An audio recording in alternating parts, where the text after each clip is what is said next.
விநாயகனி 234 மாண்புமிகு உறுப்பினர் ம பிரபாகரன், மாண்புமிகு மின்சாரம், மதுவிலக்கு மற்றும் ஆயத்தீர்வுத்துறை அமைச்சர் அவர்கள். மாண்புமிகு பேரவைத் தலைவர்களே, பெரம்பலூர் தொகுதி நக்கசேலம் மின்வாரி அலுவலகமானது தற்போது நக்கசேலம் ஊராட்சியில் உள்ள வாடகை கட்டிடத்தில் இயங்கி வருகிறது. தகுந்த இடம் தேர்வு செய்து கையகப்படுத்த நடவடிக்கை எடுக்கப்படும். நிலம் கையகப்படுத்தப்பட்ட பின் புதிய மின் வாரிய அலுவலகம் கட்டுவதற்கான கருத்துரு தயார் செய்ய நடவடிக்கை எடுக்கப்படும் என்பதை மாண்புமிகு பேரவைத் தலைவராக தெரிவித்துக் கொள்கிறேன்.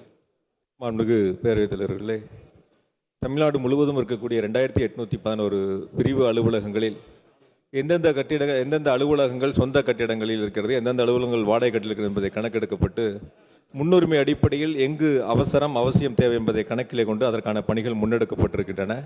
அதேபோல பெரம்பலூர் தொகுதியில் உறுப்பினர்கள் சுட்டிக்காட்டிய 2 அலுவலகங்கள் ஒன்று கட்டிடம் வேண்டும் என்று சொல்லியிருக்கின்றார். அதையும் வரக்கூடிய ஆண்டுகளில் நிதிநிலைக்கு ஏற்ப அரசு பரிசீலிக்கும் என்பதை மாண்புமிகு பேரவைத் தலைவராக தெரிவித்துள்ளேன். மாண்புமிகு பேரவைத் தலைவர்களே, 4 ஆண்டுகளில் 11 புதிய கோட்டங்களை உருவாக்கி அந்த அலுவலகங்களை மாண்புமிகு முதலமைச்சருடைய திருக்கரங்களால் திறந்து வைத்திருக்கின்றார்கள். தற்போது அது பயன்பாட்டிற்கு கொண்டு வரப்பட்டிருக்கின்றன. மாண்புமிகு உறுப்பினர்கள் சுட்டிக்காட்டியிருக்கின்ற அந்த பகுதிகளில் குறிப்பாக மின் இணைப்புகளுடைய எண்ணிக்கையை அரசு பரிசீலித்து தேவைக்கேற்ப நடவடிக்கை எடுக்கும் என்பதை மாண்புமிகு பேரவைத் தலைவராக தெரிவித்துக் கொள்கிறேன். மாண்புமிகு பேரவைத் தலைவர்களே, பொதுவாக நகரப்பகுதிகளில் 18,200 மின் இணைப்புகளும் கிராமப்பகுதியில் 140 மின்மாற்றிகள் என கொண்டு பிரிவு அலுவலகங்கள் செயல்பட்டு வருகின்றன. சில பகுதிகளில் 18,200 மின் இணைப்புகளுக்கு பதிலாக 30,000, 32,000, 35,000 வரை அதிகமான மின் இணைப்புகள் இப்பொழுது இயக்கத்திலே உள்ளன. இதையெல்லாம் கணக்கெடுக்கப்பட்டு எங்கெங்கு புதிய அலுவலகங்கள் தேவை என்பதை துறை ரீதியாக பரிசீலனை செய்து வருகின்றோம். அதேபோல வாடகை கட்டிடத்தில் இயங்கக்கூடிய அந்த அலுவலகங்கள் முழுவதுமாக கணக்கெடுக்கப்பட்டு மாண்புமிகு உறுப்பினர்கள் சுட்டிக்காட்டிய அந்த பகுதியும் இடம்பெற்றிருக்கின்றன.